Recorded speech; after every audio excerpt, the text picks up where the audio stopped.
आज हम जा रहे हैं बेट द्वारका। बेट द्वारका, जिसे शंखोदर द्वीप के नाम से भी जाना जाता है, भगवान श्री कृष्ण का निवास स्थान है। ये वही जगह है जहां प्रभु श्री कृष्ण ने अपने प्रिय मित्र सुदामा का स्वागत किया था और उन्हें धन धान्य से संपन्न किया था। आर्कियोलॉजिस्ट्स को यहाँ ऐसे कई अवशेष मिले जिससे ये साबित होता है कि ये जगह पहले एक बिजनेस हब रह चुकी है। बेट द्वारका पहुंचने के लिए हमें सुदर्शन सेतु के ऊपर से जाना होता है। यह देश का सबसे लंबा केबल ब्रिज है जिसका उद्घाटन फरवरी 2024 में हुआ था। ये ब्रिज ओखा और बेट द्वारका के बीच बना हुआ है, जहां से अरेबियन सी का व्यू बहुत खूबसूरत लगता है। पहले लोग ओखा पोर्ट आते थे, जो तकरीबन द्वारका से 30 किलोमीटर की डिस्टेंस पर है। फिर वहां से एक फेरी चलती थी जिसका किराया एक तरफ का 50 रुपये होता था। वो फेरी जहां ड्रॉप करती थी वहां से मंदिर मात्र 200 मीटर की दूरी पर रहता था। सभी श्रद्धालु पैदल ही वहां से जाया करते थे। लेकिन सुदर्शन सेतु के बनने के बाद लोगों की सुरक्षा का ध्यान रखते हुए फेरी बंद कर दी गई, क्योंकि एक फेरी पे बहुत सारे लोग आ जाते थे, जिसकी वजह से हादसा होने के चांसेस बढ़ जाते थे। बेट द्वारका आने के बहुत तरीके हैं। द्वारकाधीश मंदिर से तकरीबन 1 किलोमीटर की दूरी पर है द्वारका बस स्टैंड, जहां से आपको ओखा के लिए बस मिलेगी। वो आपको सुदर्शन सेतु के स्टार्टिंग पॉइंट पे उतार देगी। वहां से आप शेयरिंग ऑटो लेकर बेट द्वारका आ सकते हैं। नहीं तो आप ट्रेन भी ले सकते हैं, जो कि आपको 30 से 35 मिनट में ओखा ड्रॉप कर देगी, जहां से आप शेयरिंग ऑटो करके बेट द्वारका आ सकते हैं। अगर आप बस, ट्रेन, टैक्सी या अपनी गाड़ी से आते हैं तो एक पॉइंट पे आके आपको ऑटो लेना ही पड़ता है, जो आपको मंदिर तक लेकर जाता है। इन ऑटो वालों का एक पूरा पैकेज होता है, जिसमें ये आपको बेट द्वारका के साथ साथ और भी कई स्पॉट्स जैसे मकर ध्वज हनुमान मंदिर, हनुमान डांडी बीच, नीलकंठ महादेव मंदिर, स्वामी नारायण मंदिर और गोल्डन द्वारका घुमाते हैं।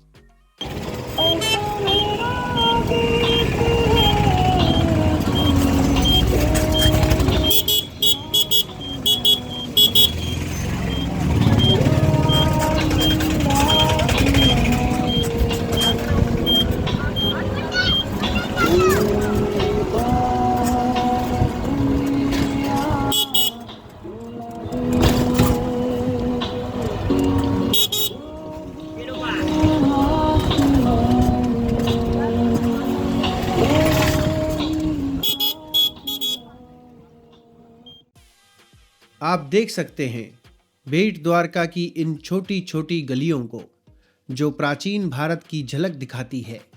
ये गलियां चारों तरफ से मंदिरों और छोटी दुकानों से घिरी हुई हैं। इन गलियों से आप यहाँ पे रह रहे लोगों की जिंदगी का एहसास कर सकते हो। बेट द्वारका के रास्ते में जब आप गुजरते हैं तो ये रास्ते आपके जीवन की एक बेहतरीन मेमोरी बन जाते हैं। इसलिए अगर आप बेट द्वारका जा रहे हो तो इन गलियों का एक्सपीरियंस लेना बिल्कुल मत भूलिएगा। जैसा कि मैंने पहले बताया था कि ये वो जगह है जहां प्रभु कृष्ण जी से उनके प्रिय मित्र सुदामा ने भेंट की थी और प्रभु ने उन्हें धन धान्य से संपन्न किया था। इसीलिए इसे बेट द्वारका का नाम दिया गया है। बेट द्वारका और द्वारकाधीश जी में अंतर ये है कि द्वारकाधीश जी भगवान श्री कृष्ण जी का राज दरबार है और बेट द्वारका भगवान का रणवास है। दोनों द्वारका मंदिरों में द्वारकाधीश जी की मूर्ति ही विराजमान है। फर्क सिर्फ इतना है कि द्वारकाधीश जी की मूर्ति स्वयं प्रकट हुई है और बेट द्वारका की मूर्ति रुक्मणी जी ने अपने हाथों से बनाई है।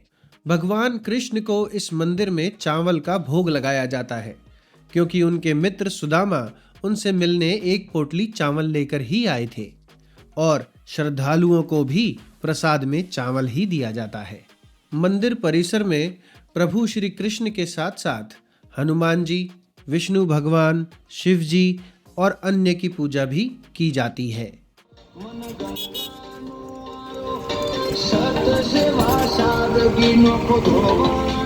अब हम जा रहे हैं हनुमान डांडी मंदिर। यहाँ इस मंदिर में आपको हनुमान जी के पुत्र मगरध्वज जी के दर्शन होंगे। अब आप सोचेंगे कि हनुमान जी तो ब्रह्मचारी हैं, तो उनके पुत्र कैसे हो सकते हैं?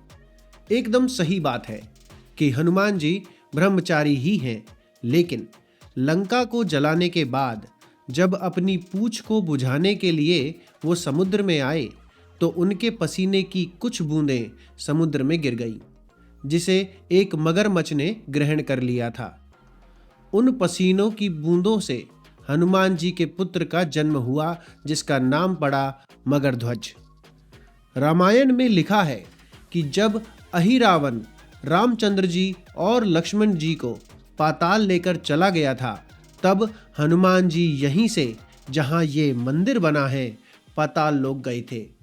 वहां उनकी भेंट मगरध्वज से हुई। दोनों में काफी युद्ध हुआ। जब युद्ध किसी निष्कर्ष पे नहीं पहुंचा, तब हनुमान जी ने मगरध्वज की शक्ति से प्रभावित होते हुए पूछा कि तुम कौन हो? फिर मगरध्वज ने कहा कि वो महाबलशाली हनुमान जी के पुत्र हैं। ये सुनते ही हनुमान जी काफी अचंभित हुए और कहा कि ये असंभव है, क्योंकि वे तो ब्रह्मचारी हैं। तब मगरध्वज ने अपने पैदा होने की कथा उन्हें सुनाई।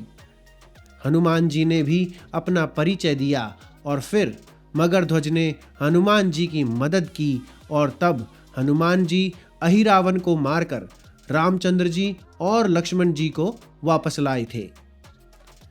अच्छा, हनुमान जी और मगरध्वज का युद्ध गदा से नहीं बल्कि डांडी से हुआ था, जिसकी वजह से इस मंदिर का नाम हनुमान डांडी मंदिर पड़ा है। अब यहाँ इस मंदिर में आप देखेंगे कि हनुमान जी की मूर्ति उनके पुत्र मगरध्वज से छोटी है। ऐसा इसलिए है क्योंकि हर साल हनुमान जी 1/4 इंच पाताल में जा रहे हैं और मगरध्वज पाताल से ऊपर आ रहे हैं। आप अगर चाहें तो इस परिसर में आराम से बैठ के हनुमान चालीसा पढ़ सकते हैं, नहीं तो आप यहाँ अच्छे से घूम सकते हैं, क्योंकि ये मंदिर ठीक ठाक बड़ा है और यहाँ पे बहुत शांति भी है। मंदिर में एंट्रेंस से पहले हमने बाहर से ही प्रसाद ले लिया था, जिसमें एक नारियल भी था। दर्शन करने के बाद आप यहाँ इस नारियल को तोड़ के प्रसाद के रूप में खा सकते हो।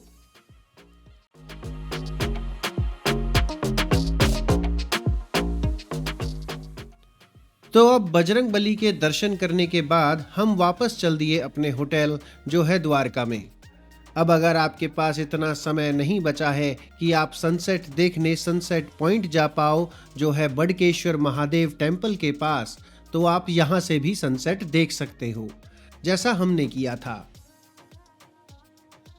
सुदर्शन सेतु पे लगा मोरपंख और धनुष के आकार की लाइट्स इसे और भी सुंदर बना देती हैं।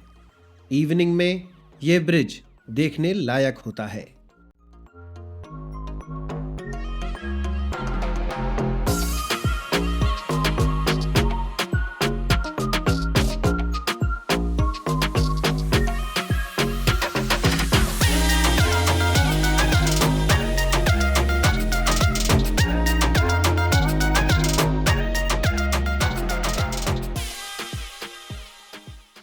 अब अगले दर्शन रुक्मणी जी के होंगे और फिर उसके बाद हम चलेंगे बडकेश्वर महादेव। आई बिलीव आपको ये वीडियो अच्छी लगी होगी। हमारी इस वीडियो को लाइक और शेयर ज़रूर करें और भी ऐसी इंफॉर्मेटिव वीडियोस के लिए चैनल को सब्सक्राइब करें। जय हिंद।